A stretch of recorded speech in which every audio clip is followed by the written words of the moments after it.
शब्द पुनर्स्थापना हुन्छ हुनुपर्छ। यही संसदले अस्ति जेएनजी मुभमेन्टका जेएनजी मेजर मागहरू विघटन भएको संसद कसरी पुनर्स्थापना हुन्छ? म तपाईँलाई भन्छु जेएनजी मुभमेन्टले मागेका मुख्य मागहरू तपाईँ हामी जतिको बुझ्ने मान्छेले चाहिँ यस्तो कोडी कुरा गर्नु यसलाई कोडी कुरा भन्छन् क्या, त्यो बेकुब बनाइरहेको छ क्या बिचरा बच्चाहरूलाई सडकमा क्या। मैले त अस्ति जेएनजीहरूसँग भेला पनि थियो, मैले भनिदिएँ यो संविधानभित्र प्रधानमन्त्री बन्ने, यो संविधानभित्रबाट प्रधानमन्त्री बन्ने कुरा खोज्ने। अनि जेएनजी मुभमेन्टले मागेका माग कमसेकम 5वटा माग सम्बोधन गर्नलाई पार्लियामेन्ट चाहिएन पार्लियामेन्ट। बिना पार्लियामेन्ट संविधानको एउटा हरफ, एउटा बुँदा, एउटा अक्षर, एउटा एक लखे चेन्ज हुन्छ हजुर? मलाई महामहिम प्रधानमन्त्री सुशीला कार्कीज्यूले भन्नु पर्यो, म त प्रधान न्यायाधीश भएको मान्छे हो, यस्तो हावा कुरा गर्ने, यस्तो प्लान गर्ने, यो फसाइयो।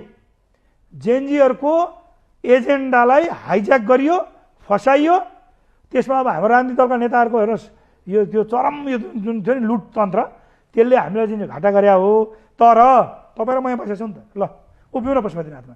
हामी नखाएकाहरू, हामी यो देशको 1 रुपियाँ सम्पत्ति नखाएकाहरू, नलुटेकाहरू, एउटा टिकट नलिएकाहरू, 1 रुपियाँ तलब नखाएकाहरू, जनतालाई दिएका मात्रै मान्छेहरूलाई के भन्नुहुन्छ तपाईँ?